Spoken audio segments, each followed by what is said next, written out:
Praise God. കഴിഞ്ഞ ആഴ്ച നമ്മൾ ബന്ധങ്ങളെക്കുറിച്ച് സംസാരിക്കുമായിരുന്നല്ലേ. അതിൽ ഞാൻ പറഞ്ഞ ഒരു മെയിൻ പോയിന്റ് ഉണ്ട്. എല്ലാ ബന്ധങ്ങളുടെയും അടിസ്ഥാനമായിട്ട് വരുന്നൊരു കാര്യമാണ് വിശ്വാസം എന്നുള്ളത്. Relationships R built on trust. അതേത് ബന്ധമാണെങ്കിലും, കൂട്ടുകാർ തമ്മിലുള്ളതാണെങ്കിലും, ഫാമിലി മെമ്പേഴ്സിൻ്റെ ഇടയിലുള്ളതാണെങ്കിലും, ഭാര്യ ഭർത്താവിൻ്റെ ഇടയിലാണെങ്കിലും വിശ്വാസം വേണം അല്ലേ, അങ്ങോട്ടും ഇങ്ങോട്ടും. ആ ഒരു ട്രസ്റ്റ് ഭയങ്കര ഇമ്പോർട്ടൻ്റ് ആയിട്ടുള്ളൊരു കാര്യമാണ്. Relationships R built on trust. പക്ഷേ ആ വിശ്വാസം നഷ്ടപ്പെട്ടു പോയാൽ എന്ത് ചെയ്യും? Okay, what happens when trust is broken? നമ്മൾ ഇന്ന് അതുമായിട്ട് ഡീൽ അടുത്ത് വരുന്ന ഒരു കാര്യമാണ് ചിന്തിക്കുവാൻ പോകുന്നത്. When trust is broken. ചിലപ്പം ഈ ബന്ധങ്ങളുണ്ടല്ലോ എപ്പോഴും നന്നായിട്ടൊന്നും ഇരിക്കത്തില്ല. ചിലപ്പോൾ അതങ്ങ് പൊട്ടിപ്പോകാൻ സാധ്യതയുണ്ട്. അതിലെ വിശ്വാസം, അന്യോന്യം ഉണ്ടായിരുന്ന ആ ഒരു ഉറപ്പൊക്കെ ഉണ്ടല്ലോ, അതൊക്കെ പോയിട്ട് കണ്ടാൽ മിണ്ടാൻ പറ്റാത്ത അവസ്ഥ, അങ്ങനെയൊക്കെ ആയി പോകാറുണ്ട്. അപ്പം ഈ ഒരു ബന്ധത്തിലുള്ള വിശ്വാസം നഷ്ടപ്പെടുമ്പം അത് നമുക്ക് കൂട്ടുകാരുടെ എക്സാമ്പിൾ വെച്ചെടുക്കാം. എനിക്ക് എൻ്റെ ഫ്രണ്ടിലുള്ള ഒരു വിശ്വാസം നഷ്ടപ്പെട്ടു പോയി കഴിഞ്ഞാൽ സംഭവിക്കുന്ന ചില കാര്യങ്ങളുണ്ട്. നമുക്കതൊന്ന് നോക്കാമേ. ഒന്നാമത് സംഭവിക്കുന്ന കാര്യം, എല്ലാ ബന്ധങ്ങളിലും നമ്മളൊരു ഇമോഷണൽ സേഫ്റ്റി എക്സ്പീരിയൻസ് ചെയ്യുന്നുണ്ട്. അതായത് എനിക്ക് അയാളെ വിശ്വസിക്കാം, എനിക്ക് എന്തെങ്കിലും തുറന്നു പറയാം, നമുക്ക് ഡിപ്പെൻഡ് ചെയ്യാം, ഇന്ന ആളെ എന്നെ കൈവിടത്തില്ല, ചതിക്കത്തില്ല, ഇങ്ങനത്തെയൊക്കെ കുറേ കാര്യങ്ങളുണ്ട്.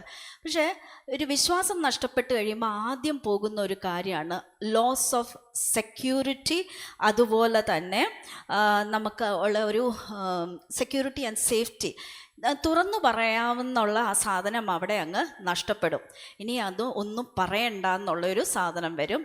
അതുപോലെ ഒരു കാര്യത്തിന് ഇനി ആശ്രയിക്കാം, അതും ബുദ്ധിമുട്ടായിട്ട് വരും. രണ്ടാമത് സംഭവിക്കുന്ന ഒരു കാര്യമാണ് കമ്മ്യൂണിക്കേഷൻ ബ്രേക്സ് ഡൗൺ. ഒത്തിരി സംസാരിച്ചിരുന്നവരായിരിക്കും, പക്ഷെ വിശ്വാസം നഷ്ടപ്പെട്ട് കഴിയുമ്പം പതിയെ പതിയെ പറയുന്ന കാര്യങ്ങളുടെ ആ ഒരു എന്തോരം പറയും, അതൊക്കെ ഇങ്ങനെ അളവ് കുറഞ്ഞു കുറഞ്ഞു വരും. ചിലപ്പം ഒട്ടും മിണ്ടാത്തൊരവസ്ഥയിലോട്ട് വരും, കമ്മ്യൂണിക്കേഷൻ ഇല്ലാതായിട്ട് മാറും. പിന്നെ സംഭവിക്കുന്ന ഒരു കാര്യം, walls go up, intimacy goes down. അത് എന്താന്ന് വെച്ചിട്ടുണ്ടെങ്കിൽ നമ്മൾ പോലും അറിയാതെ ഒരു മതിൽ പണിയും.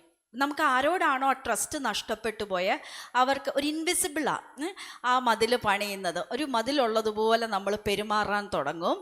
ആ മതിൽ അവിടെ പുറമേ കാണാൻ പറ്റത്തില്ല, പക്ഷെ നമ്മൾ തന്നെ നമ്മുടെ മനസ്സിൽ ആ മതിൽ പണിതെടുക്കും. അതുപോലെ ഉണ്ടായിരുന്ന അടുപ്പം ഇല്ലേ, അത് പതിയെ പതിയെ താഴോട്ട് പോകും. പിന്നീട് സംഭവിക്കുന്ന ഒരു കാര്യമാണ് cycle of hurt and distance. അതായത് ഏത് ബന്ധമാണെങ്കിലും നമുക്ക് ആ വിശ്വാസം നഷ്ടപ്പെട്ടു പോകുമ്പം മുറിവുണ്ടാകും അല്ലേ, ഹേർട്ട് ഉണ്ടാകും. അതിൻ്റെ ഒരു മുറിവുണ്ട്. നമുക്കൊരു നല്ല ബന്ധം ഉണ്ടായിരുന്നെങ്കിൽ അത് നഷ്ടപ്പെട്ട് കഴിയുമ്പോൾ അതിൻ്റെ ഒരു വേദന മനസ്സിലുണ്ട്. വേദന ഉണ്ടായി കഴിയുമ്പോൾ പിന്നെ നമ്മൾ എന്താ ചെയ്യുന്നതെന്നറിയാമോ? അകലും. ഓക്കെ, ഇതൊരു സൈക്കിള് പോലെയാണ്. അകന്ന് കഴിയുമ്പം കുറച്ചും കൂടെ വേദനയുണ്ടാകും, പിന്നെയും കുറച്ചും കൂടെ അകലും, പിന്നെയും ഇതിങ്ങനെ ഹേർട്ടും ഡിസ്റ്റൻസും ഇങ്ങനെ ഒരു സൈക്കിൾ റിപ്പീറ്റ് ചെയ്തുകൊണ്ടേയിരിക്കും. ഓക്കെ, അതുപോലെ ഈ വഞ്ചിക്കപ്പെട്ടവരുടെയൊക്കെ അവസ്ഥയുണ്ടല്ലോ, എന്താണെന്നറിയാമോ? ആദ്യം ഒരു ഷോക്കായിരിക്കും. നമ്മളൊരാളെ ഭയങ്കരമായിട്ട് വിശ്വസിച്ചിട്ടുണ്ടായിരുന്നു, പക്ഷെ ചതിച്ചു വഞ്ചിച്ചു എന്നൊക്കെ തോന്നിക്കഴിഞ്ഞിട്ടുണ്ടെങ്കിൽ ആദ്യം ഒരു പെട്ടെന്ന് അത് അംഗീകരിക്കാൻ തന്നെ പാടായിരിക്കും. പിന്നെ അവർക്ക് ഭയങ്കര ദേഷ്യം വരും മറ്റേ ആളോട്, പിന്നെ സങ്കടമാകും. പിന്നീട് അത് എന്താണെന്ന് വെച്ചിട്ടുണ്ടെങ്കിൽ എന്തെങ്കിലും ഒരു പ്രതികാരം ചെയ്യണം എന്നൊക്കെയുള്ള തോന്നൽ വരാൻ തുടങ്ങും. ഇന്ന് നമ്മൾ ബൈബിളിലെ ഒരു സംഭവം വെച്ച് ചിന്തിക്കാൻ പോകുകയാണ്. ഇങ്ങനെ വിശ്വാസം നഷ്ടപ്പെട്ടു പോയി കഴിഞ്ഞാൽ പിന്നീട് വീണ്ടും അടുപ്പം സാധ്യമാണോ? ഞാൻ കഴിഞ്ഞ ആഴ്ച തന്നെ പറഞ്ഞായിരുന്നു, ഈച്ച് കേസ് ഡിഫറെൻ്റ് ആണ്, ഈച്ച് ഇൻഡിവിജ്വലിൻ്റെ പ്രശ്നങ്ങളും ഡിഫറെൻ്റ് ആണ്. സോ ഒരിക്കലും ജനറലൈസ് ചെയ്തല്ല പറയുന്നത്. പക്ഷെ നമ്മൾ ഈ ഒരു കഥയിൽ നിന്ന്, ഈ ഒരു സംഭവത്തിൽ നിന്ന് ചിലത് മനസ്സിലാക്കാൻ ശ്രമിക്കുകയാണ്. ക്രിസ്ത്യൻ വാല്യൂസിനെ മുൻനിർത്തിക്കൊണ്ട് പറയുന്ന ഈ ഒരു ബൈബിൾ നരേറ്റീവ് നമുക്കൊന്ന് നോക്കാം.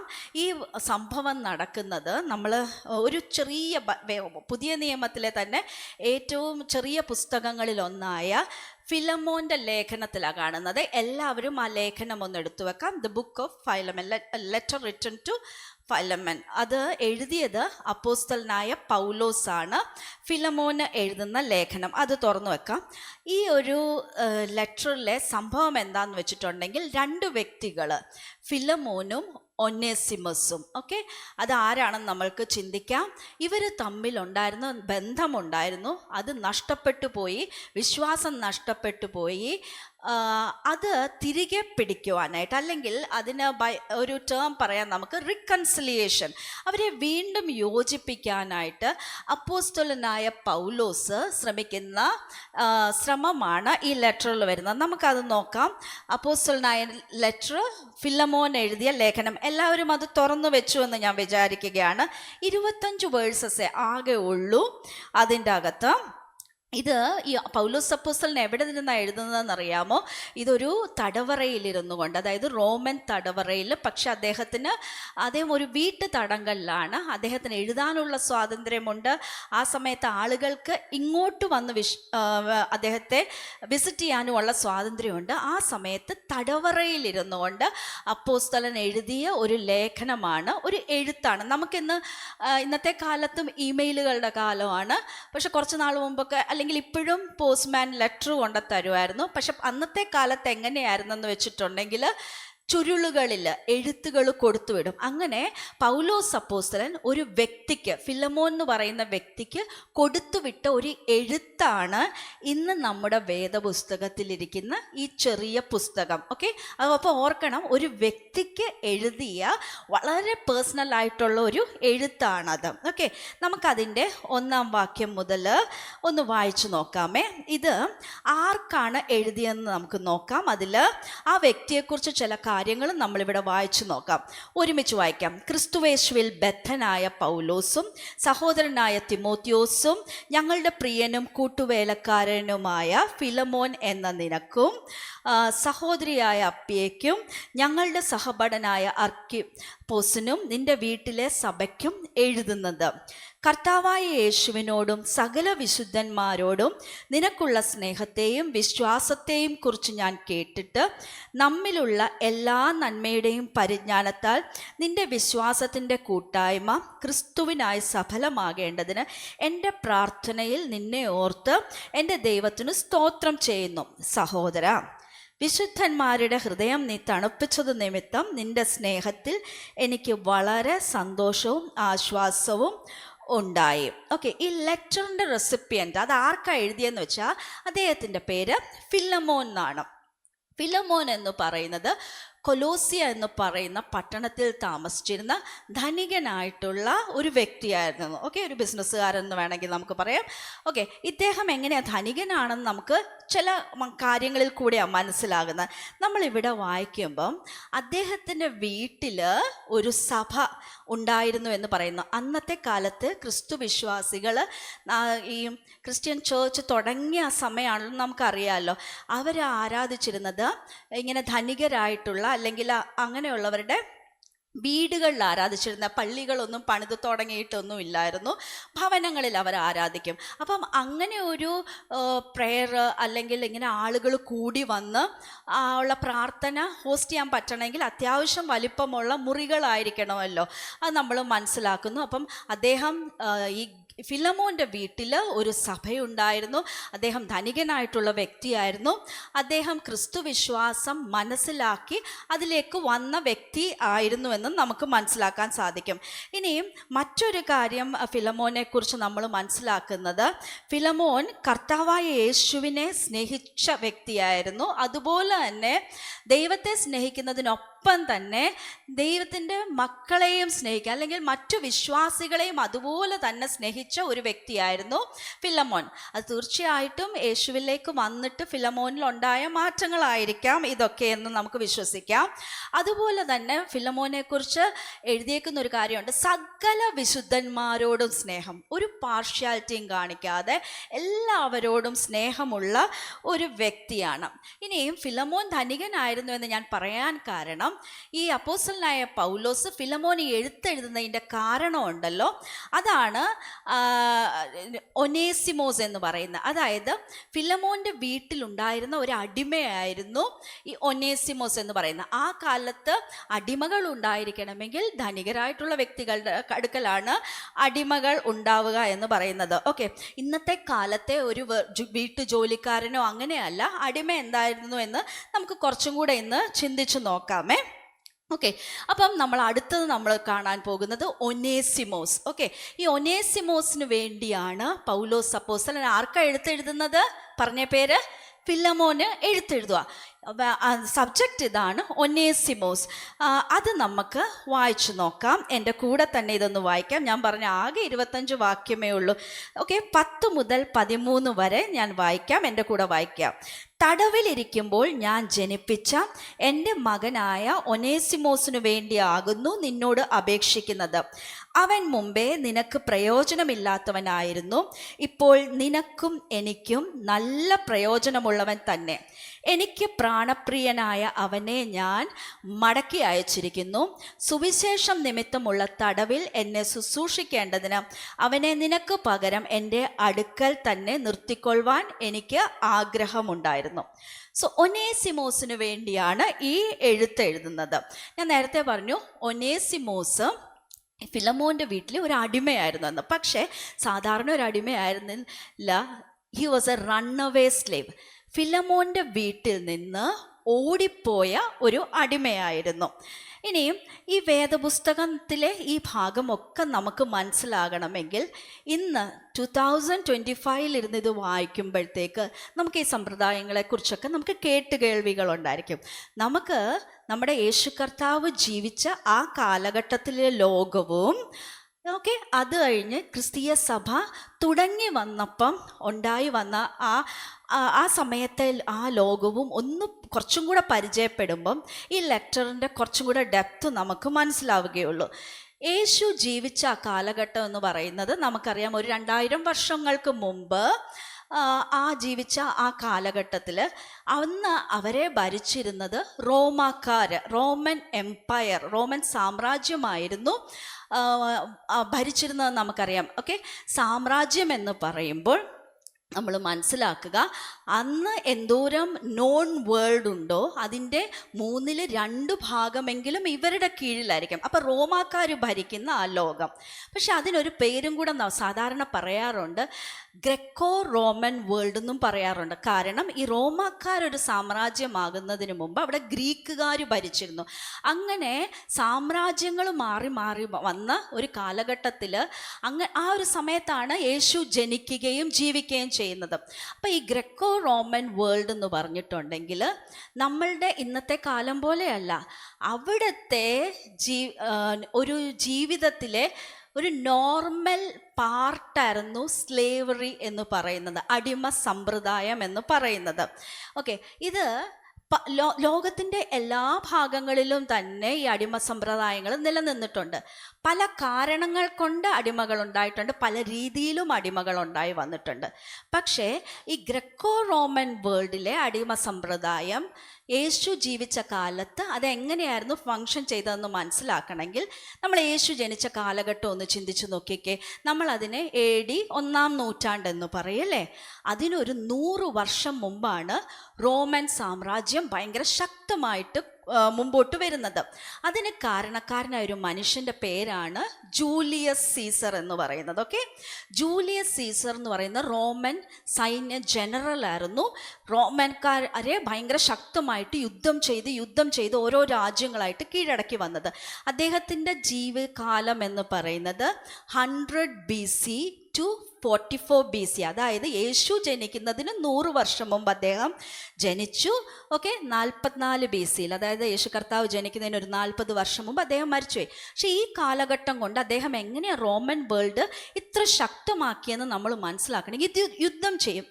ഇദ്ദേഹത്തിൻ്റെ ഒരു പ്രത്യേകത എന്താണെന്നറിയാമോ?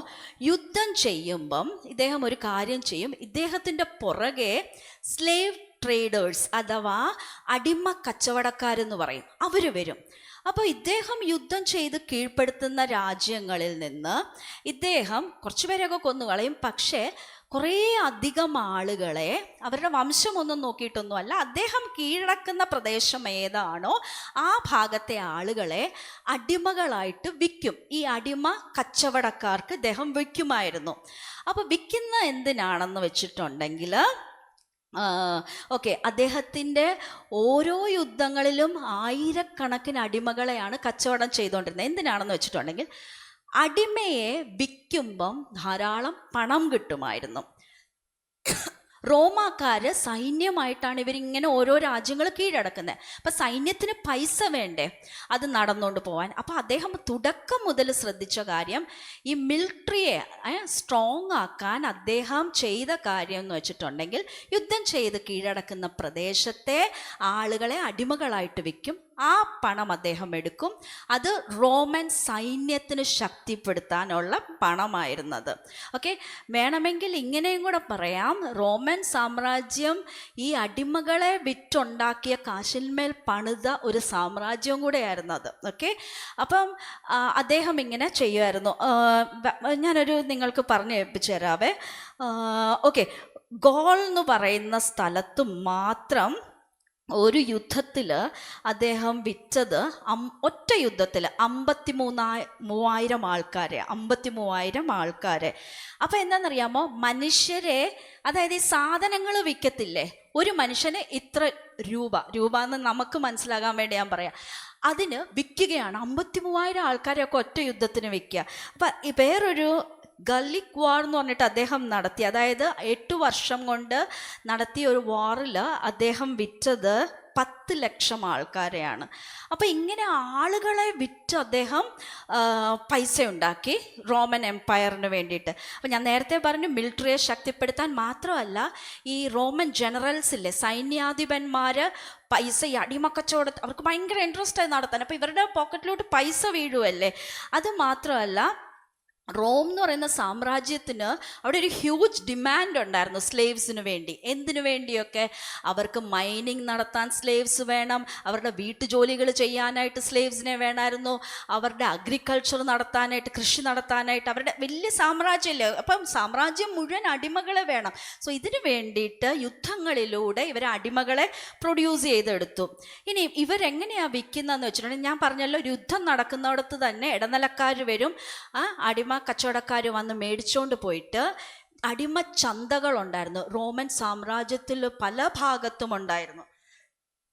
ചന്തകളിൽ ഇതുപോലെ മനുഷ്യരെ നിങ്ങൾക്ക് കാണാൻ സാധിക്കും. നമ്മൾ ഇന്ന് ചന്തയിൽ പോയാൽ പച്ചക്കറി കാണാം, നമുക്ക് ഇറച്ചി തൂക്കിയിട്ടേക്ക് കാണാം, അല്ലേ, മീനുണ്ടാകും. പക്ഷേ അന്ന് അടിമ മാർക്കറ്റുകളുണ്ട്. അപ്പം അവിടെ ചെന്നാൽ ഇതുപോലെ പല യുദ്ധങ്ങളിൽ പിടിച്ചുകൊണ്ട് വന്ന പല തരത്തിലുള്ള മനുഷ്യരെ കാണുവാൻ സാധിക്കുമായിരുന്നു.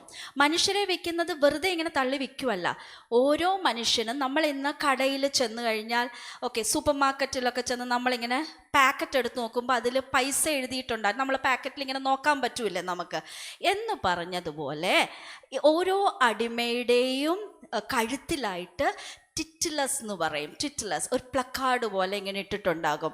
പേര്, വയസ്സ്, ഒറിജിൻ, ഏത് ദേശത്തു നിന്ന് കിട്ടിയതാണ്, സ്വഭാവം എങ്ങനെയാണ്. സ്വഭാവം എന്ന് പറഞ്ഞാൽ മോഷ്ടിക്കാൻ ടെൻഡൻസി ഉള്ളതാണോ, ഇനി ആത്മഹത്യ ചെയ്യാൻ ടെൻഡൻസി ഉള്ളതാണോ, ആക്രമിക്കാൻ ടെൻഡൻസി ഉള്ളത്, അതൊക്കെ എഴുതിയിട്ടുണ്ടാകും. അതുപോലെ ബുദ്ധി, എന്തൊക്കെ കഴിവുകളുണ്ട്, ഓക്കെ, ഇതൊക്കെ ഇതുപോലെ ടിറ്റിലസ് ഇങ്ങനെ തൂക്കിയിട്ടിട്ടാണ് അവരെ വിൽക്കാനായിട്ട് നിർത്തുന്നത്. ഇനിയും സ്ലേവ് മാർക്കറ്റ് മേടിച്ചുകൊണ്ട് പോയാൽ 6 മാസം വരെ ഗ്യാരണ്ടിയും ഉണ്ട്. ഓക്കെ, വിൽക്കുന്ന സമയത്ത് ഇപ്പം ഒരു കുഴപ്പമില്ലാത്ത ആളെ വിറ്റു, ഇടയ്ക്ക് വെച്ച് വല്ല അസുഖം വന്നാൽ നമുക്ക് ഇപ്പം സാധനങ്ങൾക്ക് ഗ്യാരണ്ടി എന്ന് പറയുന്ന പോലെ അങ്ങനെ ഗ്യാരണ്ടി വരെ കൊടുക്കുന്ന സ്ലേവ് മാർക്കറ്റുകൾ ഉണ്ടായിരുന്നു. അപ്പം ഓണർ വന്ന്, ആരാണോ ഈ ചന്തയിൽ വരുന്നത്, അവർ അന്നത്തെ റോമൻ പൗരന്മാർ വന്നിട്ട് ഈ അടിമകളെ മേടിച്ചുകൊണ്ട് പോകും. മേടിച്ചു കഴിഞ്ഞാൽ പിന്നെ ഇത് ഉടമയുടെ പ്രോപ്പർട്ടി ആയിരുന്നു. പ്രോപ്പർട്ടി എന്ന് പറഞ്ഞാൽ ഇഷ്ടമുള്ളതുപോലെ ചെയ്യാം. ഇപ്പം ഞാൻ കടയിൽ പോയി ഇച്ചിരി പച്ചക്കറി മേടിച്ചുകൊണ്ട് വന്നു എന്ന് വിചാരിക്കുക, എനിക്ക് വേണമെങ്കിൽ അത് കറി വെക്കാം, അല്ലേ, ഇല്ലെങ്കിൽ എനിക്ക് അടുത്ത വീട്ടിൽ വേണമെങ്കിൽ ഒന്ന് കൊടുക്കാം, ഇല്ലെങ്കിൽ വേണ്ട, വീട്ടിലിരുന്നത് ചീഞ്ഞു പോയാൽ പച്ചക്കറി കടക്കാരൻ വന്നിട്ട്, നിങ്ങൾ എൻ്റെ കയ്യിൽ നിന്ന് മേടിച്ചുകൊണ്ട് പോയ പച്ചക്കറി എന്തിനാ വേസ്റ്റ് ആക്കി കളഞ്ഞെന്ന് എന്നോട് ചോദിക്കുമോ? ഇല്ലല്ലോ. ഞാൻ കടയിൽ പോയൊരു പൈസ കൊടുത്തൊരു ഫോൺ മേടിച്ചു, അതെനിക്ക് മര്യാദയ്ക്ക് ഉപയോഗിക്കാം, അത് സൂക്ഷിക്കാതെ ഉപയോഗിക്കാം, തല്ലിപ്പൊട്ടി കളയുകയും ചെയ്യാം. ആരെങ്കിലും വന്ന് കടക്കാരൻ ചോദിക്കുമോ ഞാൻ വിറ്റ ഫോൺ നിങ്ങൾ എന്താ സൂക്ഷിക്കാഞ്ഞെന്ന്? ഒരാളും ചോദിക്കില്ല അല്ലേ? നമ്മുടെ ഇപ്പം ഞാൻ മനസ്സിലായോ? ഉടമയുടെ പ്രോപ്പർട്ടി ആയിക്കഴിഞ്ഞാൽ ആരും പിന്നെ ചോദിക്കാൻ വരില്ല. ഇനിയും സ്ലേവ് സിസ്റ്റത്തിലും ഇത് തന്നെയായിരുന്നു. ഒരാൾ അത് മേടിച്ചു കഴിഞ്ഞാൽ അത് ഉടമയുടെ പ്രോപ്പർട്ടിയാണ്. അയാളെക്കുറിച്ച് പിന്നെ ഫുൾ ഉടമയ്ക്ക്, അതായത് മാസ്റ്റർ ആരാണോ അയാൾക്ക് ഇഷ്ടമുള്ളതുപോലെ ചെയ്യാം, അടിക്കാം, മേടിക്കാം, തൊഴിക്കാം. പക്ഷെ എല്ലാവരും ദുഷ്ടന്മാരായിരുന്നെന്ന് വിചാരിക്കരുത്. നല്ല മാസ്റ്റേഴ്സും ഉണ്ടായിരുന്നു. ഓക്കെ, പണിക്കായിട്ട് വീടുകളിൽ ഉപയോഗിക്കുക, അവരോട് സ്നേഹത്തോടെ പെരുമാറുന്നവരും ഉണ്ടായിരുന്നു എന്നും കൂടെ നമുക്ക് മനസ്സിലാക്കാം. ഇനിയും ഈ അടിമകളെ മേടിക്കുന്ന തന്നെ ഉണ്ടല്ലോ, എല്ലാ അടിമയ്ക്കും ഒരേ റേറ്റ് അല്ല. ഞാൻ പറഞ്ഞില്ല, ടിറ്റ്ലസിൽ അവരുടെ ഇതൊക്കെ എന്തൊക്കെയാണെന്നുള്ളത് പ്ലക്കാർഡിൽ എഴുതിയിട്ടിട്ടുണ്ടാവും. ഇനിയും പല രീതിയിലുള്ള അടിമകൾ എന്ന് പറഞ്ഞാൽ ഹൈലി സ്കിൽഡ് ആയിട്ടുള്ള, എഡ്യൂക്കേറ്റഡ് ആയിട്ടുള്ള, യുദ്ധത്തിൽ പിടിച്ചോണ്ട് വരിക. ഫോർ എക്സാമ്പിൾ ഇപ്പം ഗ്രീസിൻ്റെ പ്രദേശങ്ങളിലൊക്കെ യുദ്ധം ചെയ്ത് പിടിച്ചോണ്ട് വരുന്നത് അവിടെ എല്ലാം പഠിത്തമുള്ളവരാ. ഓക്കെ, അങ്ങനെയുള്ളവർ ഹൈലി സ്കിൽഡ് ആയിരിക്കും. അവരിൽ ചിലവർ ടീച്ചേഴ്സ് ഉണ്ടാകും, വൈദ്യന്മാരുണ്ടാകും, അതുപോലെ അക്കൗണ്ട്സ് നോക്കാൻ അറിയാവുന്നവർ, അപ്പോൾ കഴിവുള്ളവരൊക്കെ ഉണ്ട് കേട്ടോ. അപ്പോൾ അവർക്ക് വില കൂടും. ഹൈലി സ്കിൽഡ് ആയിട്ടുള്ളവർക്ക്, പ്രത്യേകിച്ചും ഗ്രീക്ക് പ്രദേശങ്ങളിൽ നിന്നുള്ളവർക്കായിരുന്നു ഇങ്ങനത്തെ എഡ്യൂക്കേറ്റഡ് ഈസ്റ്റേൺസ് പ്രദേശങ്ങളിൽ നിന്നൊക്കെ വരുന്നവർ. ഓക്കെ, പിന്നെ വേറെ ടൈപ്പ് അടിമകൾ എന്ന് പറഞ്ഞാൽ ഹൗസ് ഹോൾഡ് വർക്ക്സിന് വേണ്ടിയിട്ട് ഉപയോഗിക്കുന്ന വീട്ടുജോലികൾക്ക്, കുക്കിങ്, ക്ലീനിങ്, കുഞ്ഞുങ്ങളെ നോക്കുവാനായിട്ട്, യജമാനത്തിയുടെ ബോഡിയൊക്കെ സൂക്ഷിക്കാനായിട്ടുള്ളവർ. ഓക്കെ, അങ്ങനത്തെ. അപ്പം വീട്ടിൽ പെരുമാറാനൊക്കെ അവരെ പഠിപ്പിച്ചെടുക്കും. വേറെ അഗ്രികൾച്ചറൽ ഫാംസിൽ, പാടങ്ങളിലില്ലേ, കൃഷിയിടങ്ങളിൽ ഉപയോഗിക്കാനുള്ള ടൈപ്പ് ഉണ്ട്, അതിന് കുറച്ചും കൂടെ വില കുറയും. ഓക്കെ, പിന്നീട് മൈനിങ് ജോലികൾക്ക് മാത്രമായിട്ട് ഉപയോഗിക്കുന്നവരുണ്ട്, അതുപോലെ ക്വാറികളിൽ ഉപയോഗിക്കാനായിട്ട്. ഓക്കെ, അതിനൊക്കെ വരുന്നതെന്ന് പറഞ്ഞാൽ ഭയങ്കര കൂടിയ ജോലികൾ അല്ലേ, ഭയങ്കര ഹാർഡ് ലേബർ ആയിരുന്നു. അപ്പം ഇവരുടെ അത് ഓക്കെ, ഞാൻ പറഞ്ഞ പോലെ ഹൈലി എഡ്യൂക്കേറ്റഡ് ആയിട്ടുള്ള അടിമകളാണെങ്കിൽ വില കൂടും, ഇവിടെയൊക്കെ വരുമ്പോഴത്തേക്ക് വില കുറയും. ഈവൻ ചൈൽഡ് ലേബേഴ്സിനെ വിൽക്കുമായിരുന്നു, ഇതുപോലെ അടിമകളായിട്ട് കുഞ്ഞുങ്ങളെ വിൽക്കുമായിരുന്നു.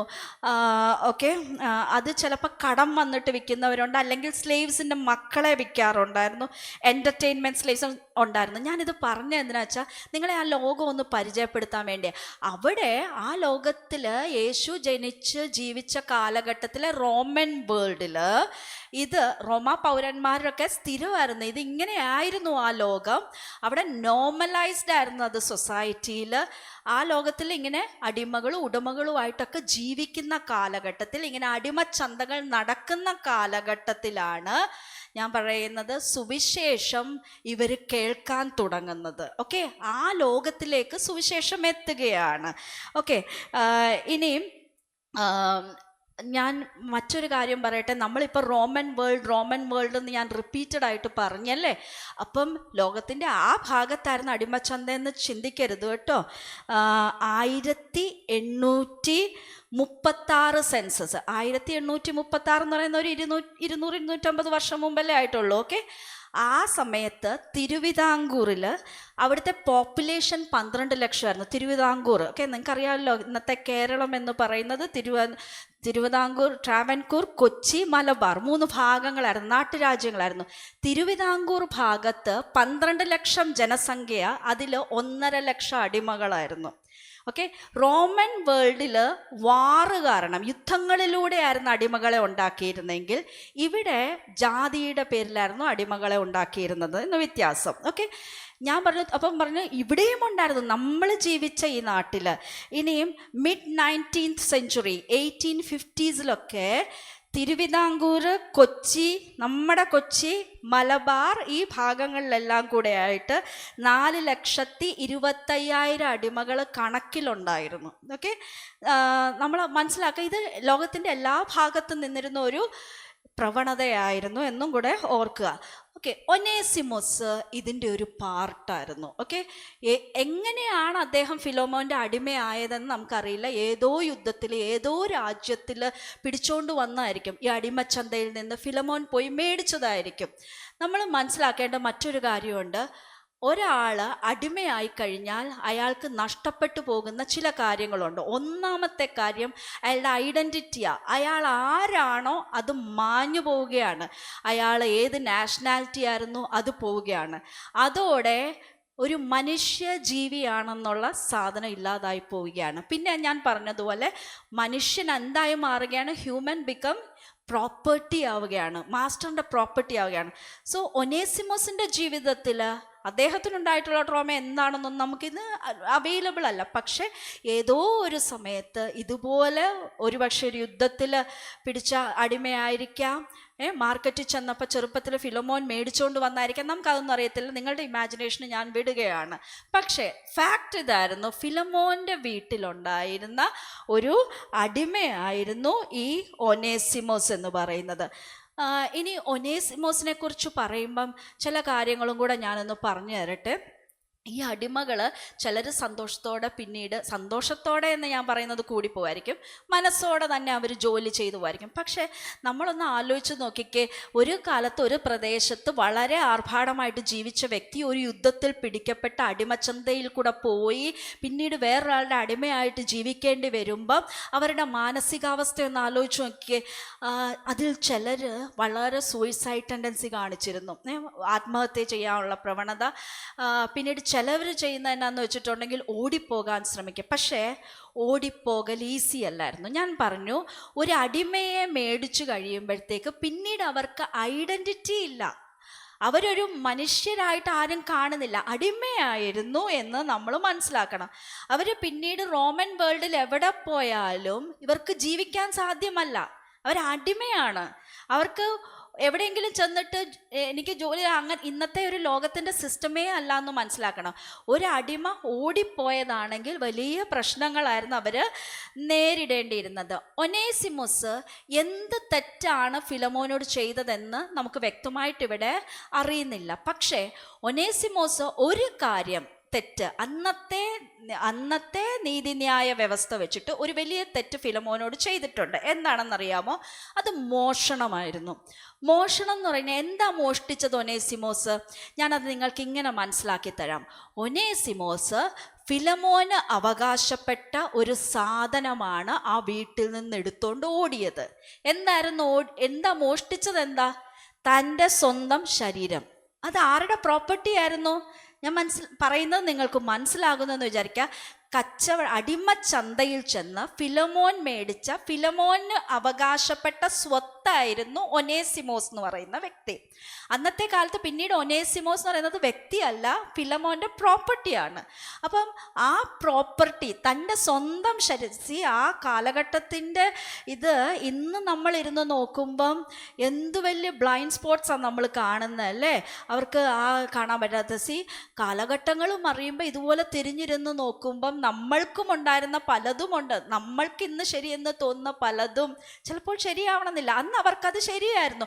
ഞാൻ മേടിച്ചുകൊണ്ട് വന്ന സാധനം ഒനേസിമോസ് എന്ന് പറഞ്ഞ വ്യക്തിയല്ല, ആ പ്രോപ്പർട്ടി ഒനേസിമോസ് മോഷ്ടിച്ചുകൊണ്ട് പോയി. അവൻ മോഷണം നടത്തിയിരിക്കുന്നു. അതുകൊണ്ടാണ് 18-ാം വാക്യത്തിൽ പൗലോസ് അപ്പോസ്തലൻ പറയുന്നത് നിങ്ങൾക്ക് ഇങ്ങനെ കാണാൻ സാധിക്കും. അവൻ നിന്നോട് വല്ലതും അന്യായം ചെയ്തിട്ടോ കടംപെട്ടിട്ടോ ഉണ്ടെങ്കിൽ, ഓക്കെ, ഓൾറെഡി ഒരു മോഷണം നടന്നു കഴിഞ്ഞു, ഇനി അതുകൂടാതെ വല്ലതും കടംപെട്ടിട്ടോ അന്യായം ചെയ്തിട്ടോ ഉണ്ടെങ്കിൽ എൻ്റെ പേരിൽ കണക്കിട്ടുകൊള്ളുക, എൻ്റെ പേരിൽ കണക്കിട്ടുകൊള്ളുക. ഓക്കെ, നമ്മളൊന്ന് ആലോചിച്ച് നോക്കിക്കേ. ഈ മനുഷ്യൻ ഒനേസിമോസ് ആരും ഐഡൻറ്റിറ്റി പോയ ഈ വ്യക്തി, പക്ഷെ പൗലോസ് അപ്പോസ്തലൻ പറയുന്നുണ്ട്, ഞാൻ തടവിൽ വെച്ച് അവനെ ജനിപ്പിച്ചു എന്ന്.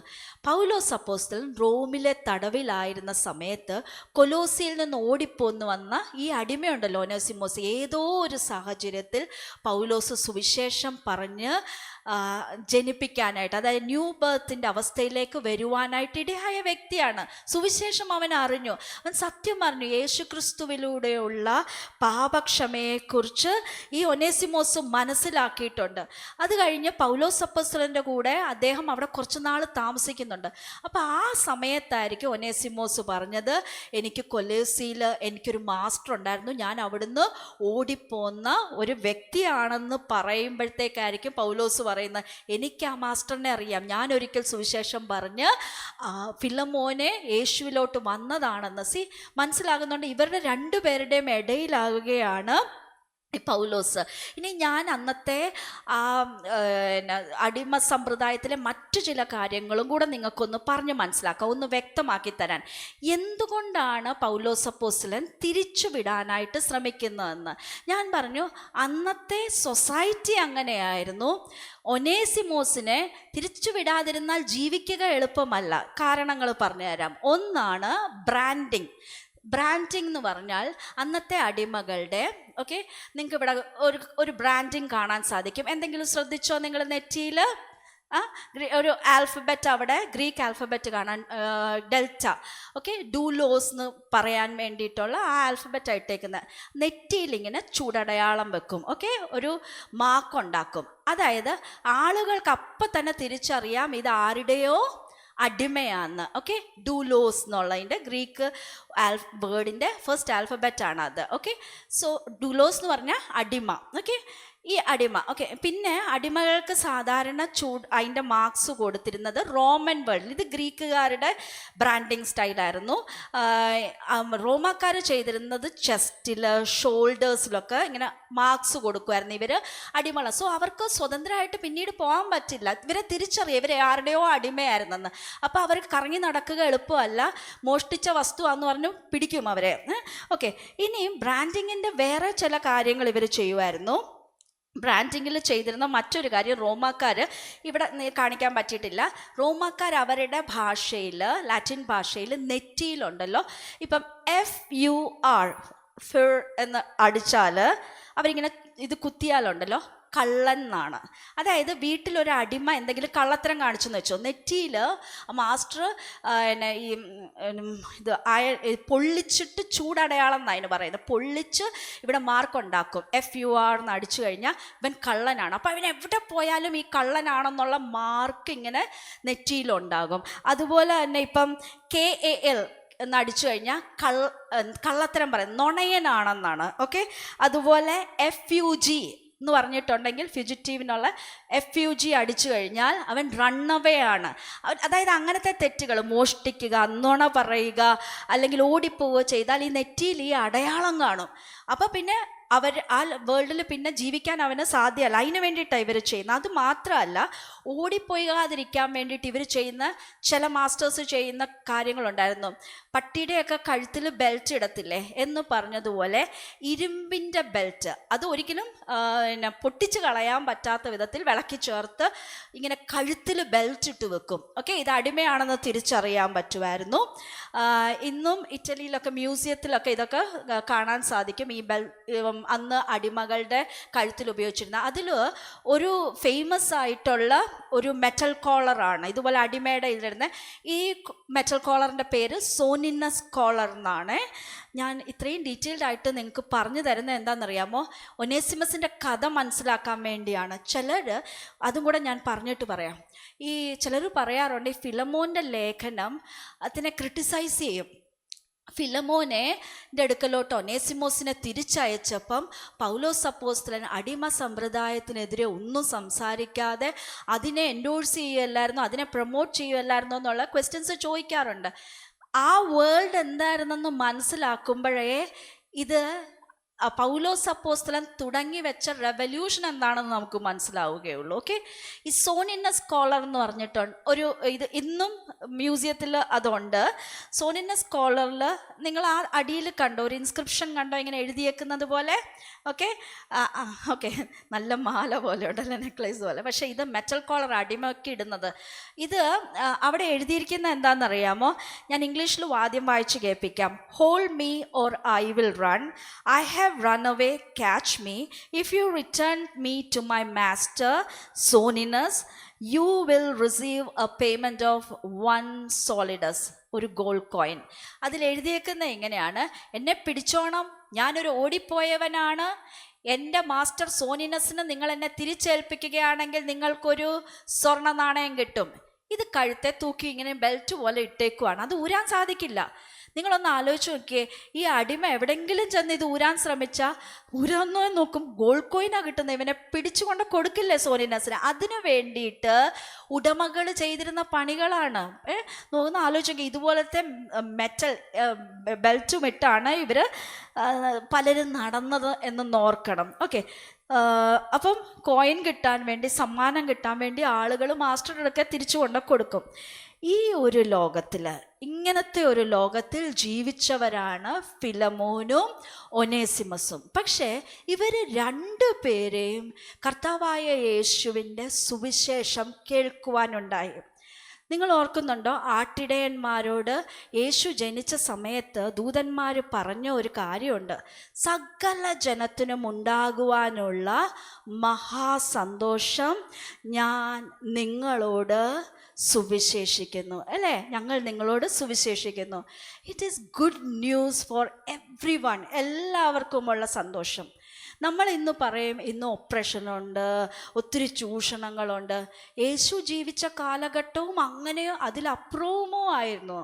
പക്ഷേ ആ ഒരു കാലഘട്ടത്തിൽ സുവിശേഷത്തിൻ്റെ വെളിച്ചം വീശാൻ തുടങ്ങിയപ്പം ഗലാത്യർക്ക് എഴുതിയ ലേഖനത്തിൽ 3-ാം അധ്യായം 28-ാം വാക്യത്തിൽ ഇങ്ങനൊരു സ്റ്റേറ്റ്മെൻറ്റ് പൗലോസ് അപ്പോസ്തലൻ എഴുതി വച്ചിട്ടുണ്ട്: ക്രിസ്തുവിനോട് ചേരുവാൻ സ്നാനമേറ്റിരിക്കുന്ന നിങ്ങൾ എല്ലാവരും ക്രിസ്തുവിനെ ധരിച്ചിരിക്കുന്നു. ഏത് ലോകത്തിലോട്ടാണ് അതെഴുതിയേ? ഞാൻ ഈ പറഞ്ഞ അടിമയും ഉടമ ഈ വ്യവസ്ഥിതികൾ ശക്തമായിട്ടുണ്ടായിരുന്ന ആ ലോകത്തിൽ എഴുതി, നിങ്ങളെല്ലാവരും ക്രിസ്തുവിനെ ധരിച്ചിരിക്കുന്നു. അപ്പോൾ എന്താ പറ്റിയെന്നറിയാമോ? സുവിശേഷം കേൾക്കുമ്പോൾ അടിമയും വരും, സുവിശേഷം കേട്ടിട്ട് യേശുവിനെ ആരാധിക്കാൻ ഉടമയും വരും. അപ്പം പൗലോസ് അപ്പോസ്തലൻ പറഞ്ഞു, നിങ്ങൾക്ക് തമ്മിൽ വ്യത്യാസമൊന്നുമില്ല, നിങ്ങളെല്ലാവരും ക്രിസ്തുവിനെ ധരിച്ചിരിക്കുന്നു. എന്നിട്ട് പറഞ്ഞു, അതിൽ അറിയാവുന്നവർ എൻ്റെ കൂടെ പറഞ്ഞു, യഹൂദനും യവനനും എന്നില്ല, ദാസനും സ്വതന്ത്രനും എന്നില്ല, ആണും പെണ്ണും എന്നുമില്ല, നിങ്ങളെല്ലാവരും ക്രിസ്തുയേശുവിൽ ഒന്നത്രേ. ഏത് ലോകത്തിലാണ് പറഞ്ഞേ?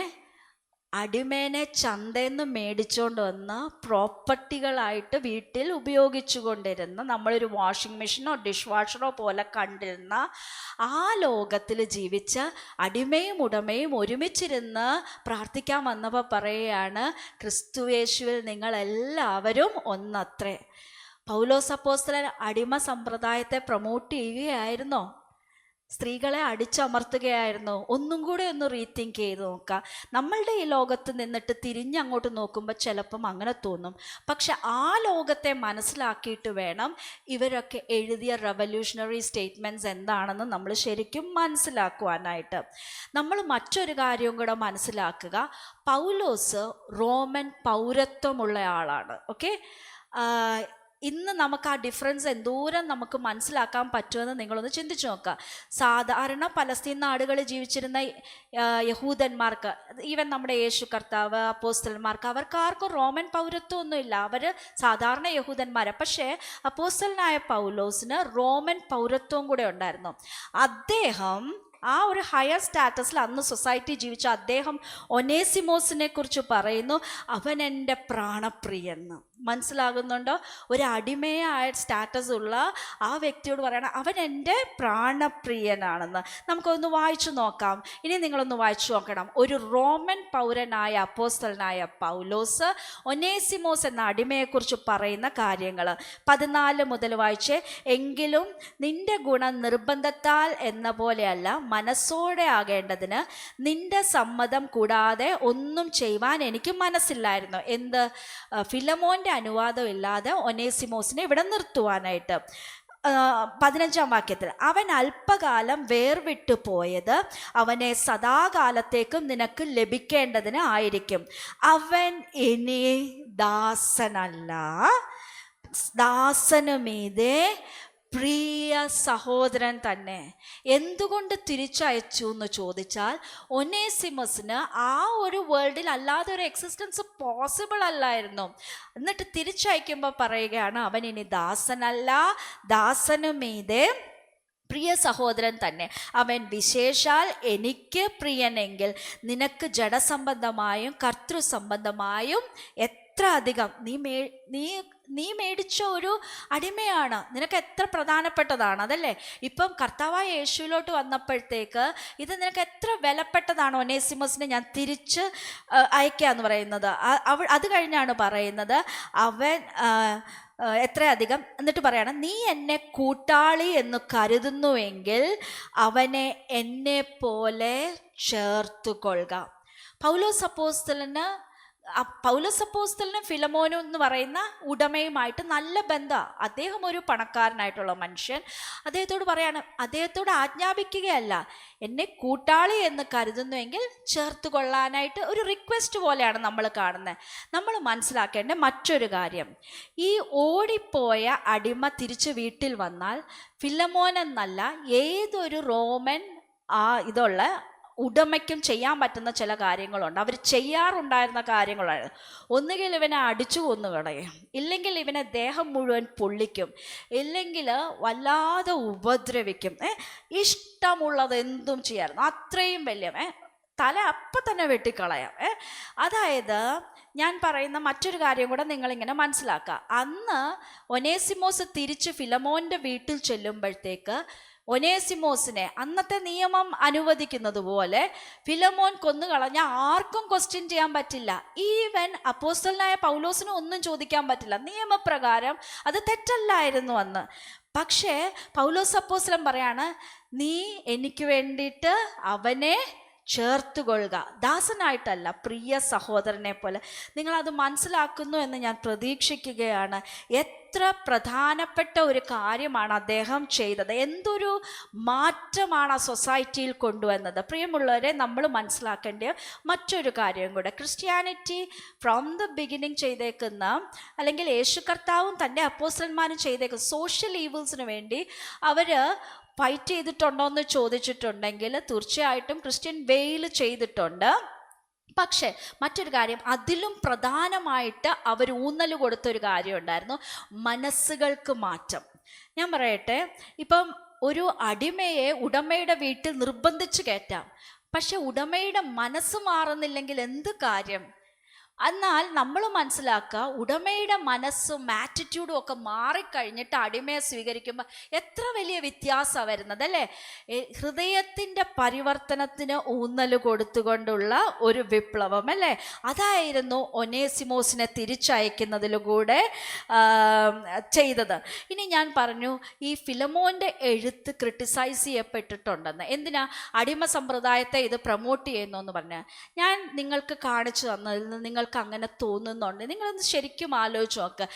അടിമ സമ്പ്രദായത്തെ പ്രൊമോട്ട് ചെയ്യുകയാണോ ചെയ്തത്, അതോ ആ പീരീഡിലെ ഏറ്റവും നല്ലൊരു സൊല്യൂഷനാണോ ആ റിക്കൺസിലിയേഷൻ, ഇവർ തമ്മിലുള്ള ആ ഒരു ബന്ധം പുനഃസ്ഥാപിക്കുന്നതിലൂടെ അപ്പോസ്തലനായ പൗലോസ് ചെയ്യാൻ ശ്രമിച്ചത്? ഞാനിത് പറയുമ്പോൾ തന്നെ മറ്റൊരു കാര്യം കൂടെ പറഞ്ഞുതരാം.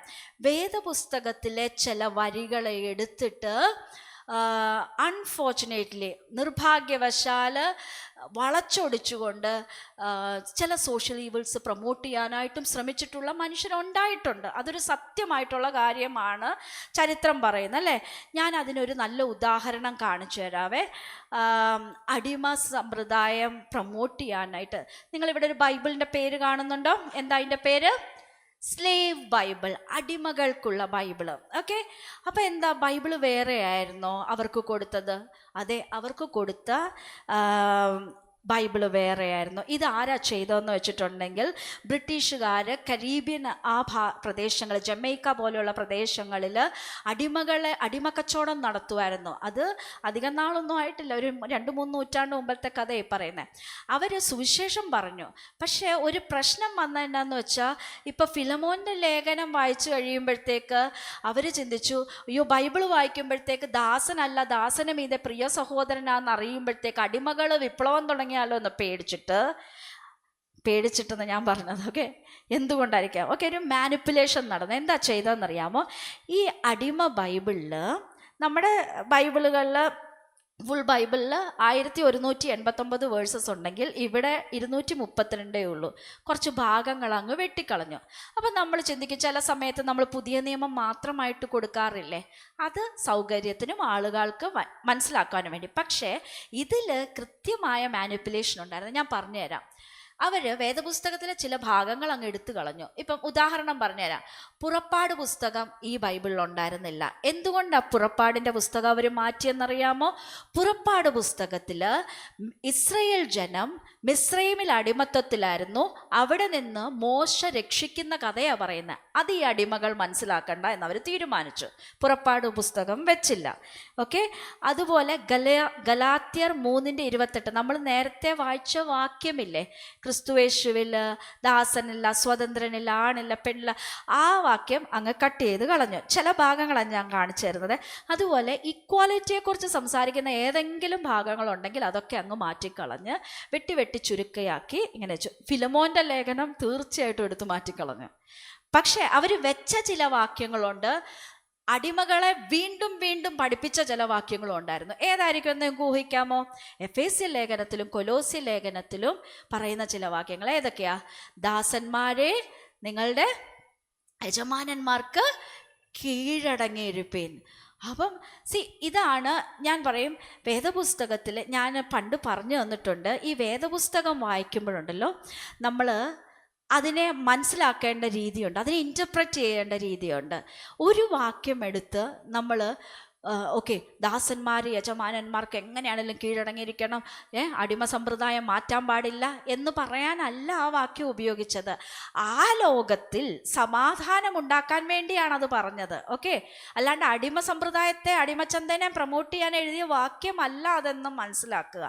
ഓക്കെ, ഞാനത് പറഞ്ഞുതരാം. ഞാൻ നേരത്തെ പറഞ്ഞിട്ടുള്ളൊരു ഉദാഹരണം കേൾക്കാത്തവർക്ക് വേണ്ടി പറഞ്ഞുതരാം. ഈ മ്യൂസിക് പ്രോഗ്രാംസൊക്കെ അല്ലെങ്കിൽ ഒരു സ്റ്റേജ് ഷോ നടക്കുമ്പം ലൈറ്റുകൾ വീഴുന്നത് നിങ്ങൾ ശ്രദ്ധിച്ചിട്ടുണ്ടോ? ലൈറ്റുകൾ ഇടുമ്പം സ്റ്റേജിൻ്റെ എല്ലാ ഭാഗത്തും ലൈറ്റ് എത്തുവാനായിട്ട് ലൈറ്റ് ഉപയോഗിക്കാറുണ്ട്. അതിന് പറയുന്നത് ഫ്ലഡ് ലൈറ്റ് ഉപയോഗിക്കുക എന്നാണ് പറയുന്നത്. ഓക്കെ, ഫ്ലഡ് ലൈറ്റ് എന്ന് പറഞ്ഞാൽ ഈ സ്റ്റേജിൻ്റെ എല്ലാ മൂലയും നിങ്ങൾക്ക് കാണാൻ പറ്റും. ഓക്കെ, അതേസമയം ചിലപ്പോൾ ഉണ്ടല്ലോ, ഡാൻസ് ചെയ്യുന്ന ഒരു വ്യക്തി അല്ലെങ്കിൽ പാട്ട് പാടുന്ന വ്യക്തി, അവരുടെ മേത്ത് മാത്രം ലൈറ്റ് അടുപ്പിക്കും, ബാക്കി എല്ലാം ഇരുട്ടാക്കും. ആ ലൈറ്റ് കൊടുക്കുന്നതിന് പറയുന്ന പേരാണ് സ്പോട്ട് ലൈറ്റ് കൊടുക്കുക എന്ന് പറയും. ഓക്കെ, ഈ ചില വിശ്വാസികൾ ബൈബിള് വായിക്കുന്ന ഇതുപോലെ സ്പോട്ട് ലൈറ്റ് ഇട്ടിട്ട് ഇഷ്ടമുള്ള വാക്യം മാത്രം എടുത്തെടുത്ത് വെക്കും. പക്ഷെ ഞാൻ പറയും, ഓക്കെ, ഞാൻ പറയുന്നല്ല, എല്ലാ വേദശാസ്ത്രജ്ഞന്മാരും പറയുന്ന കാര്യമാണ്, ബൈബിൾ വായിക്കുമ്പോൾ ഫ്ലഡ് ലൈറ്റ് ഇട്ട് വായിക്കുന്ന പോലെ വായിക്കണം. ഈ വേദപുസ്തകം ആദ്യം മുതൽ അവസാനം വരെ ഇതിൻ്റെ സന്ദേശം എന്താണെന്ന് നോക്കിയിട്ട് വേണം ഒരു വാക്യത്തിൻ്റെ മേലൊരു ഡോക്ട്രിനൊക്കെ അടിച്ചേൽപ്പിക്കാൻ. ഞാൻ മറ്റൊരു ഉദാഹരണം പറയാം. ഭാര്യമാരെ നിങ്ങളുടെ ഭർത്താക്കന്മാർക്ക് കീഴടങ്ങിയിരിപ്പിൻ എന്ന് പറഞ്ഞിട്ടുള്ള ആ ഒരൊറ്റ വാക്യം എടുത്തിട്ട് എന്താ പറയുന്നത്, ഡൊമസ്റ്റിക് വയലൻസ്, ഗാർഹിക പീഡനത്തിനെ, അബ്യൂസുകളെ ന്യായീകരിക്കാൻ നോക്കുന്നുണ്ട്. നമ്മൾ മനസ്സിലാക്കേണ്ടേ, മറ്റൊരു ഭാഗത്ത് പറഞ്ഞേക്കുന്നു, ഭർത്താക്കന്മാരെ നിങ്ങളുടെ ഭാര്യമാരെ ബഹുമാനിപ്പിൻ, വിവേകത്തോടെ. ഞാനൊരു ഉദാഹരണമാണ് പറഞ്ഞു തന്നത്. ഇങ്ങനെ പല കാര്യങ്ങൾ ചെയ്യാറുണ്ട്. അപ്പം വേദപുസ്തകം ഇങ്ങനെ ഉപയോഗിക്കരുതെന്നും കൂടെ പറഞ്ഞു തന്നിട്ട് ഞാൻ അടുത്ത ഭാഗത്തോട്ട് പോട്ടെ. ഈ സ്ലേവ് ട്രേഡ് എൻഡോഴ്സ് ചെയ്യാനും ഇത് കാരണമായിട്ടുണ്ട്, ഈ സ്ലേവ് ബൈബിള് പോലെയുള്ള കാര്യങ്ങൾ. ഓക്കെ, പക്ഷേ മറ്റൊരു കാര്യം കൂടെ മനസ്സിലാക്കുക. ഈ വേദപുസ്തകത്തിൻ്റെ സന്ദേശമാണ് അടിമക്കച്ചവടത്തെ ഇല്ലാതാക്കുവാനും അതിനു വേണ്ടിയിട്ടും. ഇന്ന് നമ്മൾ അടിമക്കച്ചവടം കാണുന്നില്ലല്ലോ എവിടെയെങ്ങും. ചന്തയിൽ പോയാൽ അങ്ങനത്തെ ഒന്നും കാണുന്നില്ല. ഓക്കെ, ഇങ്ങനെ കേട്ടിട്ടുണ്ട്, മല്ലപ്പള്ളി ചന്തയിൽ പോയാൽ 2 രൂപയ്ക്ക് ഒരു കാളയും കിട്ടുമായിരുന്നു, അതുപോലെ തന്നെ ഒരു അടിമേനയും കിട്ടുമായിരുന്നെന്ന്. ഓക്കെ, നമ്മൾ മനസ്സിലാക്കുക, ഇതൊക്കെ ഇന്നില്ല. എങ്ങനെയാണ് ഇതൊക്കെ മാറ്റം സംഭവിച്ചത്? ഇത് നൂറ്റാണ്ടുകൾ കൊണ്ട് ഈ വെളിച്ചം കയറി കയറി വന്നുണ്ടായ മാറ്റമാണ്. ലോകത്തിൻ്റെ പല ഭാഗത്തും പല സമയത്താണ് ഇത് നടത്തിയത്. അത് UK അത് വില്യം വിൽബർഫോഴ്സ് ആണ്. അതിന് പ്രചോദനമായതാണ് ഈ ഫിലമോൻ്റെ ലേഖനമൊക്കെ. അതുപോലെ US പിന്നെ സംഭവിക്കുന്നു. ഇനിയും നമ്മുടെ കേരളക്കരയിൽ ഇത് നിന്നത് എങ്ങനെയാണ്? ഉത്രാട തിരുനാൾ മാർത്താണ്ഡവർമ്മ രാജാവ്, തിരുവിതാംകൂർ രാജാവാണ് ഇത് നിർത്തലാക്കുന്നത്. കാരണം ഇവിടെ വന്ന ലണ്ടൻ മിഷണറി സൊസൈറ്റി മിഷണറിമാർ ഇതിനെതിരെ നിരന്തരം കത്തെഴുതി അടിമ സമ്പ്രദായത്തെക്കുറിച്ച് രാജാവിനെ അതിന് പെറ്റീഷൻ കൊടുത്ത് മിഷണറിമാർ ഈ സുവിശേഷത്തിൻ്റെ വെളിച്ചം മനസ്സിലാക്കിയവർ മനസ്സിലായി എല്ലാ മനുഷ്യരെയും ഇങ്ങനെ ഈക്വലായിട്ട് കാണണം, ഈ അടിമകളെ ഇങ്ങനെ ചന്തയെ കൊണ്ട് നിർത്താൻ പറ്റത്തില്ല എന്ന് പറഞ്ഞ് ആ രാജാവിനെ കൺവിൻസ് ചെയ്ത് ഉത്രാട തിരുനാൾ മാർത്താണ്ഡവർമ്മ ഡിക്ലെയർ ചെയ്തു, ഇനി കേരളത്തിൽ അടിമ സമ്പ്രദായം പാടില്ല. സുവിശേഷം മാറ്റം കൊണ്ടുവന്നിട്ടുണ്ട് അല്ലേ. ഇനിയും നമുക്ക് ഫിലമോൻ്റെ ഒനേസിമോസിൻ്റെ കഥയിലേക്ക് വരാം. ആ കാലഘട്ടത്തിൽ അവർക്ക് ഒനേസിമോസ് യേശുവിനെ അറിഞ്ഞു, ഇനി സത്യസന്ധമായിട്ട് ജീവിക്കണം. ഓക്കെ, അദ്ദേഹത്തിന് പൗലോസ് അപ്പോസ്തലൻ കണ്ട ഏറ്റവും നല്ല സുരക്ഷിതമായ സ്ഥലം പഴയ യജമാനൻ്റെ ആ വീട് തന്നെയായിരുന്നു. അതുകൊണ്ടാണ് ഫിലമോനോട് പറഞ്ഞത്, നീ ഇവനെ ചേർത്തുകൊള്ളണം, ദാസനെ പോലെ അല്ല, ദാസനു മീതെ പ്രിയ സഹോദരനെ പോലെ. എന്തുകൊണ്ടാണ് ഇത് ചെയ്തതെന്നറിയാമോ? ഇതാണ് ഒരു സുവിശേഷത്തിൻ്റെ ഒരു ബേസിക് ആയിട്ടുള്ള കാര്യമാണ്. 2 കൊരിന്ത്യർ 5-ാം അധ്യായം 17-18 വാക്യങ്ങളിൽ നമ്മുടെ കർത്താവായ യേശു കുരിശിൽ മരിച്ചു അല്ലേ. എന്തിനു വേണ്ടിയിട്ടാ? ദൈവത്തോട് മനുഷ്യരെ നിരപ്പിക്കാൻ. ഓക്കെ, ഞാൻ ആ വാക്യം ഒന്ന് വായിച്ച് കേൾപ്പിക്കാവേ. ഇംഗ്ലീഷിൽ നിങ്ങൾക്ക് ഇവിടെ ഉണ്ട്. All this is from God who reconciled us to himself through Christ. യേശു ക്രിസ്തുവിലൂടെ നമുക്ക് പാപക്ഷമ ലഭിക്കുകയും ദൈവത്തോട് നിരപ്പിക്കുകയും ചെയ്തു. അവിടം വെച്ച് അവസാനിപ്പിക്കുകയാണോ? അല്ല. And gave us the ministry of reconciliation. ഇതുപോലെ ശത്രുക്കളായിരിക്കുന്നവർ വീണ്ടും യേശു ക്രിസ്തുവിൽ വീണ്ടും റിക്കൺസൈൽഡ് ആകാൻ വേണ്ടിയുള്ള ശുശ്രൂഷ. മലയാളത്തിൽ വായിക്കാം, ഒരുത്തൻ ക്രിസ്തുവിലായാൽ അവൻ പുതിയ സൃഷ്ടിയാകുന്നു, പഴയത് കഴിഞ്ഞു പോയി, ഇതാ അത് പുതുതായി തീർന്നിരിക്കുന്നു. അതിനൊക്കെയും ദൈവം തന്നെ കാരണഭൂതൻ. അവൻ നമ്മെ ക്രിസ്തു മൂലം തന്നോട് നിരപ്പിച്ചു, നിരപ്പിൻ്റെ ശുശ്രൂഷ നമുക്ക് തന്നിരിക്കുന്നു. ആ ലോകത്തുള്ളവർ അപ്പോസ്തലന്മാരെ അവരെ പഠിപ്പിച്ചു കൊടുത്ത സുവിശേഷത്തിൻ്റെ മെസ്സേജ് ഇതായിരുന്നു. ദൈവം നമ്മളോട് ക്രിസ്തുവിൽ കൂടെ നിരപ്പിച്ചെങ്കിൽ നമ്മളും തമ്മിൽ റിക്കൺസൈൽഡ് ആവണം. റിക്കൺസിലിയേഷൻ അത് എവിടെയാണ് നമ്മൾ കാണുന്നത്? ഫിലമോൻ തീർച്ചയായിട്ടും ഈ എഴുത്തും കൊണ്ട് ഒനേസിമോസ് ചെല്ലുകയാണ്. ഞാൻ വിചാരിക്കുകയാണ്, ഇന്ന് നമ്മുടെ കയ്യിൽ വേദപുസ്തകത്തിൽ നമ്മളിപ്പോൾ 25 വാക്യത്തിൽ വായിക്കുന്ന ആ ലെറ്റർ ഉണ്ടല്ലോ, ഈ ലെറ്ററാ ഒനേസിമോസിൻ്റെ കയ്യിലിരിക്കുന്നത്. ഞാൻ ഇങ്ങനെ ഒനേസിമോസിൻ്റെ മനസ്സിൽ ആശങ്ക ഉണ്ടായിരിക്കുമോ? തീർച്ചയായിട്ടും ഉണ്ടാകും. ഫിലമോൻ എങ്ങനെയാണ് റെസ്പോണ്ട് ചെയ്യാൻ പോകണമെന്ന് അറിയില്ലല്ലോ, എന്തും ചെയ്യാനുള്ള അധികാരമുണ്ട്. പക്ഷെ ആ എഴുത്ത് കയ്യിൽ കൊണ്ട് കൊടുക്കുമ്പോൾ ഞാൻ ഇങ്ങനെ തന്നെയാണ് വിശ്വസിക്കുന്നത്, അത് വായിച്ചിട്ട് ഫിലമോൻ ഒന്നേസിമോസിനെ ഒന്ന് കെട്ടിപ്പിടിച്ചു കാണും അല്ലേ, എൻ്റെ പ്രിയ സഹോദര എന്ന് പറഞ്ഞല്ലേ. ഇതല്ലേ സുവിശേഷം പറയുന്ന റിക്കൺസിലിയേഷൻ. നമുക്ക് വേദപുസ്തകത്തിൽ വായിക്കാൻ കാണില്ലെങ്കിലും ചരിത്രരേഖകളിലൊക്കെ കാണുന്ന ഒരു കാര്യമുണ്ട്. ഒനേസിമോസ് പിന്നീട് അവിടുത്തെ ഒരു വലിയ ബിഷപ്പായിട്ട് മാറുക, ക്രിസ്ത്യൻ ചേർച്ചിൻ്റെ ബിഷപ്പായിട്ട് അദ്ദേഹം ശുശ്രൂഷ ചെയ്തതായിട്ടുള്ള രേഖകളുമുണ്ട്. ഓക്കെ, അവൻ ഇനി ദാസനല്ല, ദാസന് മീതെ എന്താണ് പ്രിയ സഹോദരൻ അത്രയും. എന്തുകൊണ്ടാണ് പൗലോസ് അപ്പോസ്തലൻ ഈ ഒരു മെത്തേഡ് ഉപയോഗിച്ചത്? ഇവിടെ 2 പേരുടെയും മനസ്സിന് മാറ്റം വരികയാണ്. ഓക്കെ, എങ്ങനെയാണ് റിക്കൺസിലിയേഷൻ പോസിബിൾ ആയത്? അങ്ങോട്ടും ഇങ്ങോട്ടും ഉണ്ടായിട്ടുള്ള മുറിവുകളുണ്ടാകാം, പക്ഷേ ഇത് പോസിബിൾ ആയത് ഫിലമോൻ്റെ മനസ്സിനും മാറ്റം വന്നു, ഒനേസിമസിൻ്റെ മനസ്സിനും മാറ്റം വന്നു അല്ലേ. ഇനിയും മറ്റൊരു കാര്യം കൂടെ മനസ്സിലാക്കുക. ഒരു സോറി പറയുന്ന, വീണ്ടും അകന്നിരുന്നവർ വീണ്ടും ഒന്നിക്കുന്നതിനെയാണ് നമ്മൾ റിക്കൺസിലിയേഷൻ എന്ന് പറയുന്നത്. It's not just saying sorry. ഞാൻ ഈ കണ്ട സ്റ്റേറ്റ്മെൻറ്റ് എനിക്ക് വളരെ ഇഷ്ടപ്പെട്ടു, അതുകൊണ്ടാണ് ഇവിടെ നിങ്ങൾക്ക് കൊണ്ട് കാണിക്കുന്നത്. It's about choosing love over pride. Okay, ഫിലമോന് ചിന്തിക്കാം, ഇതെൻ്റെ അവകാശമാണ്, ഇവന് ശിക്ഷ കൊടുക്കേണ്ടത്, ഇവൻ ഓടിപ്പോയി, ഇവൻ തെറ്റ് ചെയ്തു, അതെൻ്റെ അവകാശത്തിൽപ്പെട്ട കാര്യമാണ്. അന്നത്തെ കാലത്തെ അവകാശം. പക്ഷേ റിക്കൺസിലിയേഷൻ എന്ന് പറയുന്നത് ചില സമയത്ത് നമ്മൾ എടുക്കുന്ന ഒരു തീരുമാനം, ഇറ്റ്സ് ചൂസിങ്. നമ്മൾ സ്നേഹം അങ്ങ് തിരഞ്ഞെടുക്കുകയാണ്. എൻ്റെ ആ പ്രൈഡ്, എൻ്റെ അവകാശങ്ങളൊക്കെ ഒന്ന് മാറ്റി വെച്ചിട്ട് സ്നേഹം തിരഞ്ഞെടുക്കാൻ നമ്മൾ തീരുമാനിക്കുന്നതാണ്. Piece over conflict. ഒരു ക്രിസ്തു ശിഷ്യൻ്റെ ഉള്ളിൽ സമാധാനത്തിന് വേണ്ടിയുള്ള ഒരു വലിയ ആഗ്രഹം ഉണ്ടായിരിക്കണം. സമാധാനം ഉണ്ടാക്കുന്നവർ ഭാഗ്യവാന്മാർ, അവർ ദൈവത്തിൻ്റെ പുത്രന്മാരെന്ന് വിളിക്കപ്പെടും. പൗലോസും അതാ ശ്രമിച്ചത്, ദൈവവും മനുഷ്യരുമായിട്ടുള്ള സമാധാനം, അതുപോലെ തന്നെ മനുഷ്യരുമായിട്ടുള്ള സമാധാനം. എന്തുകൊണ്ടാണ് ഇതിന് എത്ര സ്ട്രെസ് എന്നറിയാമോ? ആളുകളുമായിട്ട് നമ്മൾ കോൺഫ്ലിക്റ്റിൽ, പ്രശ്നങ്ങളിലിരിക്കുമ്പോൾ നമ്മൾ വിചാരിക്കും നമ്മളെന്തോ ജയിച്ചുകൊണ്ടിരിക്കുകയാണ്. നല്ല നമ്മൾ പ്രശ്നങ്ങൾ ഉണ്ടായിക്കൊണ്ടിരിക്കുമ്പോൾ നമ്മൾ ഓരോ ദിവസവും നമ്മൾ പോലും അറിയാതെ സഫർ ചെയ്യുന്നുണ്ട്. അതിൻ്റെ ആ കയ്പ്, അതിൻ്റെ ആ വിദ്വേഷം, ഇതെല്ലാം കൂടെ മനസ്സിലിരുന്ന് നമ്മൾ തോറ്റുകൊണ്ടിരിക്കും. അത് നമ്മൾ തിരിച്ചറിയുന്നില്ല. പക്ഷെ റിക്കൺസിലിയേഷൻ എന്ന് പറയുന്നത് ഈ കോൺഫ്ലിക്റ്റ് മാറ്റി വെച്ചിട്ട് സമാധാനം തിരഞ്ഞെടുക്കുന്നതാണ് റിക്കൺസിലിയേഷൻ എന്ന് പറയുന്നത്. It's choosing Christ over self. Okay, എനിക്ക് എൻ്റേതായ കുറേ ന്യായീകരണങ്ങളുണ്ടായിരിക്കും അകന്നിരിക്കുവാൻ. ഓക്കെ, പക്ഷേ ഈവൻ ഫിലമോനും ഉണ്ടായിരുന്നായിരിക്കാം ന്യായീകരണങ്ങൾ, ഒനേസിമോസിനെ സ്വീകരിക്കാതിരിക്കാൻ. പക്ഷേ it's choosing Christ over self. ക്രിസ്തു ഇവന് വേണ്ടി മരിച്ചതല്ലേ, ആ ക്രിസ്തുവിനെ ഇവൻ അറിഞ്ഞിരിക്കുന്നു എങ്കിൽ എനിക്ക് എന്തുകൊണ്ട് അവനെ സ്വീകരിച്ചുകൂടാ എന്ന് ചിന്തിക്കാൻ പറ്റുന്ന ക്രൈസ്റ്റ് ഓവർ സെൽഫ്. എൻ്റെ കൂടെ ഒന്ന് വായിക്കാമോ? Reconciliation is not just about saying sorry, it's about choosing love over pride, peace over conflict and Christ over self. നമ്മൾ ഈ സ്റ്റോറിയല്ല, ഈ സംഭവം നമ്മളിപ്പോൾ ചിന്തിക്കുകയായിരുന്നു. ഓക്കെ, ഫിലമോൻ്റെയും ഒനേസിമോസിൻ്റെയും കഥ. ഇനി ഞാൻ നിങ്ങളോടൊരു ചോദ്യം ചോദിക്കട്ടെ. നമ്മുടെ ജീവിതത്തിലും ഇതുപോലെ ചിലപ്പോൾ ഒനേസിമോസുമാരുണ്ടാകാം അല്ലേ?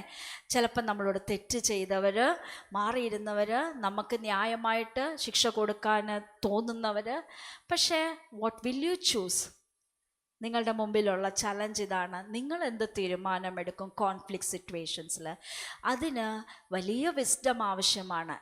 ഓക്കെ, ഇങ്ങനൊരു തീരുമാനമെടുക്കുന്ന വിഷയത്തിൽ നിന്ന് പറയുന്നതിലും നമുക്ക് ചില വിഷയങ്ങളിൽ പരിശുദ്ധാത്മാവിനോട് ചോദിക്കാം. ഞാൻ നേരത്തെ പറഞ്ഞു, റിലേഷൻഷിപ്സിനെ കുറിച്ചാണ് നമ്മൾ ഈ ദിവസങ്ങളിൽ പഠിച്ചുകൊണ്ടിരിക്കുന്നത്. എല്ലാ കേസസും ഡിഫറെൻ്റ് ആയിരിക്കാം. ഒരാളുടെ സിറ്റുവേഷൻ അല്ല മറ്റേയാളുടെ സിറ്റുവേഷൻ. പക്ഷേ പരിശുദ്ധാത്മാവ് നിങ്ങളെ ഗൈഡ് ചെയ്യുമ്പോൾ നിങ്ങൾ അതിന് സമർപ്പിച്ചു കൊടുക്കുക. സമാധാനം ഉണ്ടാക്കാൻ ശ്രമിക്കുക. നമ്മൾ ജീവിച്ചിരിക്കുന്ന സാഹചര്യത്തിൽ, നമ്മുടെ കുടുംബത്തിൽ, നമ്മുടെ ഇമ്മീഡിയറ്റ് സർക്കിളിൽ അവിടെ തുടങ്ങട്ടെ. പതിയെ സമാധാനത്തിൻ്റെ വിത്തുകൾ പാകി ഒരു സന്തോഷത്തിൻ്റെ ഭവനങ്ങൾ നമുക്കുണ്ടാകട്ടെ, സന്തോഷമുള്ള മനസ്സുകളുണ്ടാകട്ടെ. അതുപോലെ തന്നെ കഴിഞ്ഞയാഴ്ച ഞാൻ ഓർപ്പിച്ചതുപോലെ ബൗണ്ടറി വരയ്ക്കേണ്ടടുത്ത് വരയ്ക്കുക. അത് ഓക്കെ, അത് നമ്മളുടെ മെൻ്റൽ ഹെൽത്തിനും ആവശ്യമാണ്. പക്ഷേ അപ്പോഴും നമുക്ക് ചൂസ് ചെയ്യാൻ പറ്റുന്ന ഒരു കാര്യമുണ്ട്.